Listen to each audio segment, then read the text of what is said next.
ধারণাপত্র উপস্থাপনের চেষ্টা করেছেন। আমরা এখানে যারা সমবেত হয়েছি তারা স্ব অবস্থান থেকে দীর্ঘদিন ধরেই আমরা ইতিবাচক একটা নগর, একটা শহর গড়ে তোলার জন্য আমরা কাজ করে যাচ্ছি এবং এই লড়াই সংগ্রামটা আমাদের দীর্ঘদিন ধরে জারি রয়েছে। আজকে আমরা এখানে পরিবর্তিত পরিস্থিতিতে সমবেত হয়েছি এই জন্যে যে আমাদের সামনে আমাদের লক্ষ্য বাস্তবায়নের একটা সুযোগ এসেছে।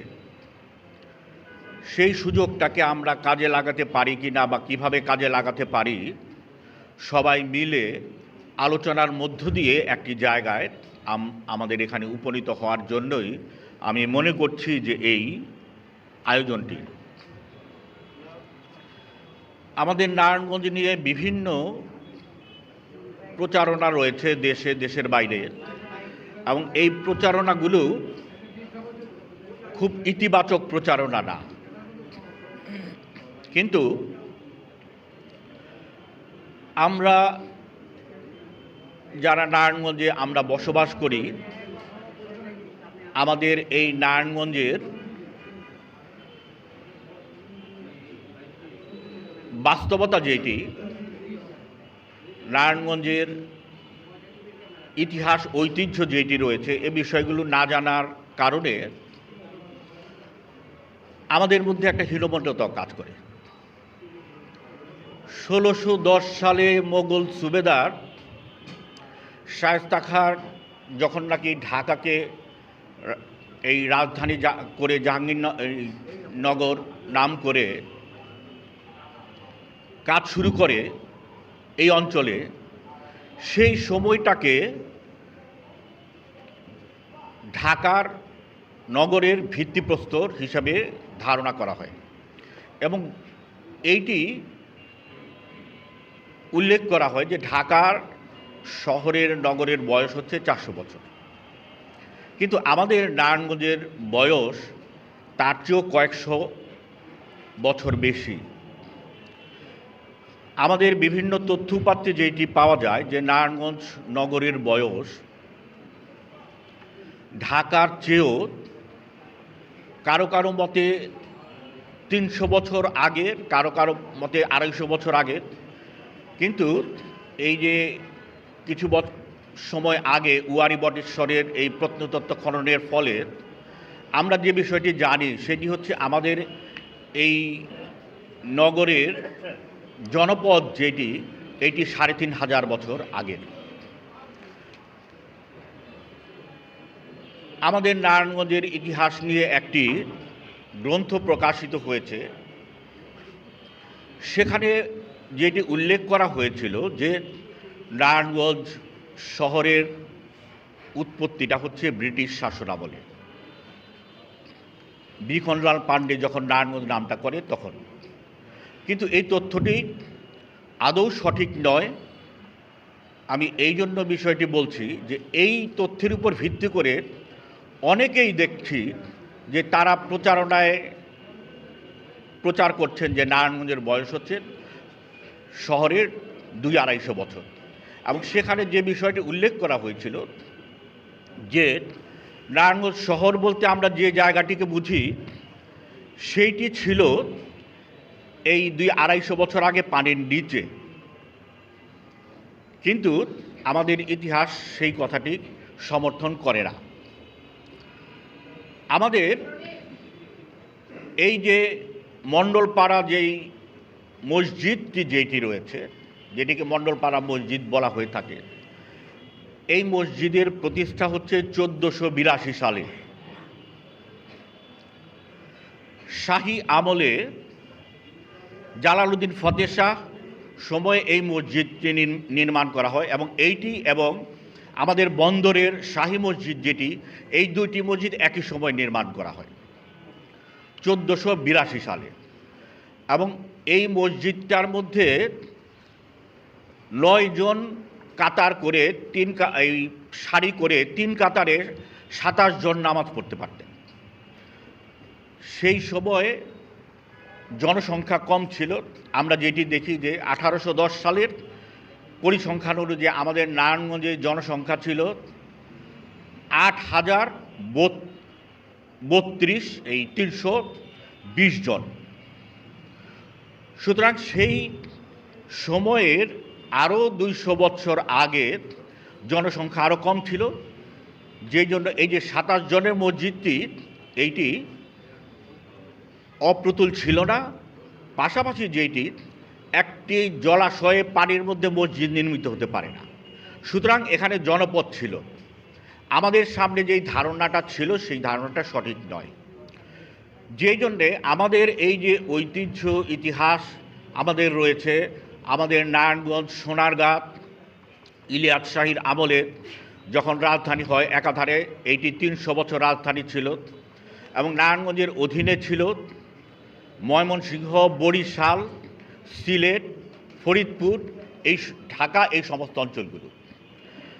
এবং এই অঞ্চলগুলো নারায়ণগঞ্জকে কেন্দ্র করে তাদের কার্যক্রম পরিচালনা করছিল। এবং আমাদের নারায়ণগঞ্জের এই মসলিন যেটি, এইটি 3000 বছর আগে মিশরের মমিতে ব্যবহৃত হয়েছে, যার প্রমাণ আমাদের রয়েছে। এবং এই যে রোমান সাম্রাজ্যে 2500 বছর আগে রাজ দিক থেকে আমাদের এই নারায়ণগঞ্জের একটি গৌরব, এই ভূখণ্ডে দীর্ঘদিনের বলা চলে যে শুধু পূর্ববঙ্গ না, পশ্চিমবঙ্গ সহ যদি আমরা চিন্তা করি, নারায়ণগঞ্জের এই ঐতিহ্যটি আমাদের রয়েছে। কিন্তু আমাদের সন্ত্রাসের তকমার কারণে আমাদের এইটি চাপা পড়ে গেছে। আমাদের এই পরিচয়টি উঠে এসেছে যে এইটি একটি সন্ত্রাসের নগরী, এইটি একটি গডফাদারের নগরী। এখানে মানুষ বসবাস করলে লাশের পর লাশ তারা ফেলে দেয়। এবং এই প্রচারণাটি মিথ্যে নয়, এই প্রচারণাটি বাস্তবতা আমাদের এখানে রয়েছে, আমরা তা দেখেছি। যে এই যে আমরা বিগত 15-16 বছরের সময় আমরা দেখেছি যেই ওসমান পরিবার আমাদের নারায়ণগঞ্জে দাবড়ে বেরিয়েছে, তারা শেখ হাসিনার আওয়ামী লীগের ছত্রছায়ায়, এই সরকারের প্রশাসনের ছত্রছায়ায় এখানে হেন কোনো কর্ম নাই যেটা করে নাই তারা। চাঁদাবাজি, দখলদারিত্ব, মাদকের ব্যবসা, সমস্ত অপকর্ম তারা করেছে। এবং এর প্রতিবাদ কেউ যদি করতে চেয়েছে, বিরোধিতা করতে চেয়েছে, আমরা দেখেছি কিভাবে তারা লাশের পর লাশ ফেলেছে। তাদের প্রায় 8-10টা টর্চার সেল ছিল। আমরা 2013 সালে এই টর্চার সেলগুলো ঠিকানা দিয়ে এগুলো বন্ধ করতে বলেছিলাম। ত্বকী হত্যার পরে প্রশাসন উদ্যোগ নিয়ে এটি বন্ধ করেছিল সেই সময়, কিন্তু পরবর্তীতে আবার অন্য জায়গায় এই টর্চার সেলগুলো শুরু হয়েছে। তারা টানবাজার থেকে বিভিন্ন ব্যবসায়ীদের কাছ থেকে চাঁদা নিত এবং চাঁদা দিতে অস্বীকার করলেই তারা তাদের টর্চার সেলে এনে নির্যাতন করে এমনই একটা অবস্থা তৈরি করত যে যদি তাদের কথা মান্য করা না হয় তাহলে লাশ হয়ে শীতলক্ষায় ভাসতে হবে। এই ভয়ে, এই আতঙ্কে আমাদের এই নারায়ণগঞ্জের মানুষ ছিল, ব্যবসায়ী ছিল এবং তাদের সহযোগী যেই জায়গাগুলো, ক্ষেত্রগুলো তারা নিয়ন্ত্রণ করেছে, ব্যবসা ক্ষেত্র থেকে শুরু করে সাংবাদিকতা, এই আদালত এবং বিভিন্ন জায়গাগুলোতে তাদের তাবেদার তারা তৈরি করেছে। এবং এরা যে সবাই 5ই আগস্টের পরে নারায়ণগঞ্জ ছেড়ে পালিয়েছে বা তাদের অবস্থান পরিবর্তন করেছে তা নয়। এখানে ধারণাপত্রে কিছুটা আভাস দেওয়া হয়েছে। এরা কেউ কেউ দেশ ছেড়ে পালিয়েছে, কেউ বা দেশে থেকে এখনও বহাল তবিয়তে রয়েছে। আমরা এখানে যে বিষয়টি আজকে আলোচনার জন্য বলা হয়েছে, আমরা কেমন নারায়ণগঞ্জ চাই, যদি এখন এক কথায় এটা জিজ্ঞেস করা যায়, প্রথম যে কথাটি আসবে সেটা হচ্ছে আমরা যানজটহীন নারায়ণগঞ্জ চাই। এটা হবে প্রথম কথা। চাষারা থেকে ডিআইটি যেতে আধা ঘন্টা, 1.5 ঘন্টা সময় লাগে। এখন এই যে আমরা যানজটহীন নারায়ণগঞ্জ চাই, আমাদের কি মনে হয় শহরে বেরোলে যে এই শহরে কোনো মা বাপ রয়েছে, কোনো প্রশাসন, কোনো সংস্থা রয়েছে? এইটি নিরসনের মূল দায়িত্ব হচ্ছে সিটি কর্পোরেশন। সিটি কর্পোরেশনের ন্যূনতম কোনো ভূমিকা রয়েছে? ফুটপাত দখল করে রাস্তার অর্ধেক পর্যন্ত হকাররা দখল করে নিয়েছে। আগে এই আওয়ামী লীগের সময়ে আমরা দেখেছি যে তাদের বাহিনী কিভাবে চাঁদা তুলেছে, কিভাবে এই দখল বাণিজ্য করেছে। আজকে কি চাঁদা তোলা বন্ধ হয়েছে? কেন এটা বন্ধ হয় নাই? সিটি কর্পোরেশন তার এই দায়িত্বটা কেন পালন করছে না? সিটি কর্পোরেশনকে আমরা দেখছি যে তারা তাদের এই মূল দায়িত্বগুলো পালন না করে তারা নিয়োগ বাণিজ্যে নিয়োজিত হয়েছে। বিভিন্ন জনকে তারা সেখানে নিয়োগ দিচ্ছে, 2 লাখ, 5 লাখ, 7 লাখ টাকা করে নিচ্ছে। রিক্সার লাইসেন্স নিয়ে তারা একটা বাণিজ্য করেছে। অর্থাৎ আমরা দেখি যে নারায়ণগঞ্জের কিছু লোক রয়েছে যারা আসে, নারায়ণগঞ্জে ব্যবসা বাণিজ্য করে, নারায়ণগঞ্জে তারা থাকে না। নারায়ণগঞ্জের মানুষের কি অবস্থা এইটি তাদের কোনো সেখানে মাথা ব্যথা নাই। যাচ্ছে তাই তারা সেখানে করে যাচ্ছে। নারায়ণগঞ্জটা হচ্ছে এমন একটা জায়গা যে এখান থেকে শুধু টাকা কামানো যাবে, লুটপাট করা যাবে, মাথায় বাড়ি দেওয়া যাবে, প্রতিবাদ করলে শীতলক্ষায় লাশ ফেলা যাবে। কিন্তু এই নারায়ণগঞ্জটা থেকে তারা এইভাবে সেখানে টাকা পয়সা তারা সেখানে লুটপাট করবে। আমাদের এই যে বালুর মাঠ, এই বালুর মাঠটা তারা দখল করেছে কারা? শাইম ওসমানের লোকজন। এইটি রাজুকের জায়গা এবং এইটি তারা দখল করে এই যে শাহ নিজাম, তারপরে কাজল, তারা এইটি আবার আরেকজনের কাছে সেখানে বিক্রি করে দিয়েছে। 1 নম্বর রেলগেটে এই যে জায়গাটি নিয়ে দীর্ঘদিন ধরে আমরা আন্দোলন সংগ্রাম করেছি। এইটি 2012 সালে নাসিম ওসমান তার বাহিনী নিয়ে এইটি দখল করার সেখানে তারা উদ্যোগ নিল। আমরা দখল করে মার্কেট করবে, আমরা এর প্রতিবাদ করাতে এইটি নিয়ে সেই সময় বিভিন্ন ঘটনা ঘটেছে। তারা সেখানে গুলি পর্যন্ত হয়েছে, টিয়ার সেল হয়েছে, লোকজন প্রতিবাদ করেছে, আমরা রাস্তায় নেমেছি, রক্তারক্তি হয়েছে, এটা বন্ধ হয়েছে। পরে 3 বছর আগে আবার শুরু হয়েছে। কারা? এই যে জাতীয় পার্টির কি আকরাম আলী শাহীন, এই ভিপি বাদল, অর্থাৎ ওই গং যারা এই নারায়ণগঞ্জটাকে সেখানে লুটপাট করতে চায়।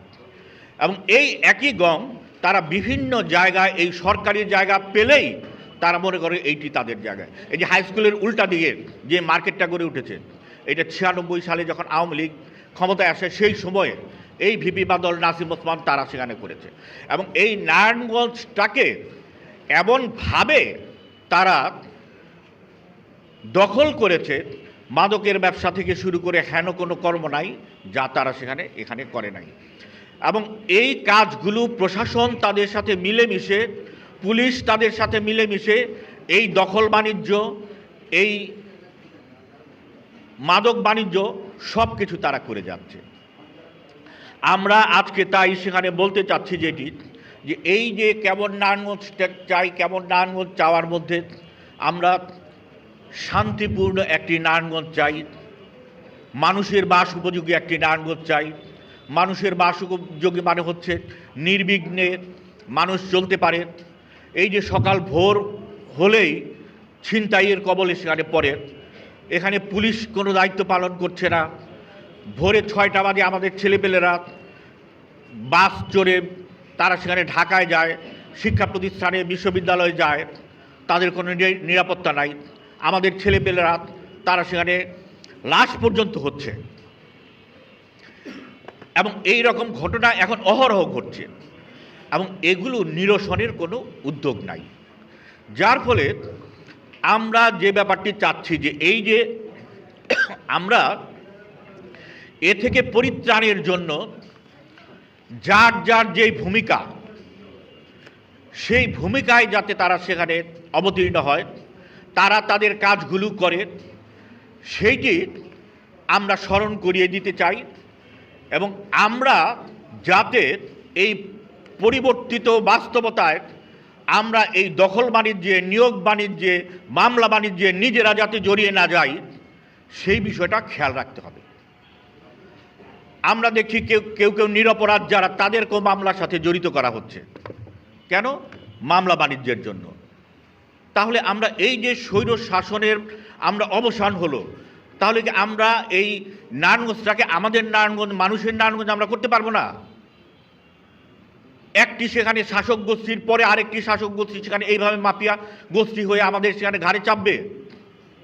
আমরা এর বদল চাই, এর পরিবর্তন চাই। এবং যদি প্রশাসন, সিটি কর্পোরেশন, সংস্থাগুলো তাদের দায়িত্ব পালন না করে, আমরা নারায়ণগঞ্জে যারা রয়েছি তাদেরকে বাধ্য করব তাদের সেই কাজগুলো করার জন্য, তাদের ভূমিকাগুলো সেখানে জনবান্ধব করার জন্য। এইটি হচ্ছে আবার সেখানে বক্তব্য। সকলকে অভিনন্দন।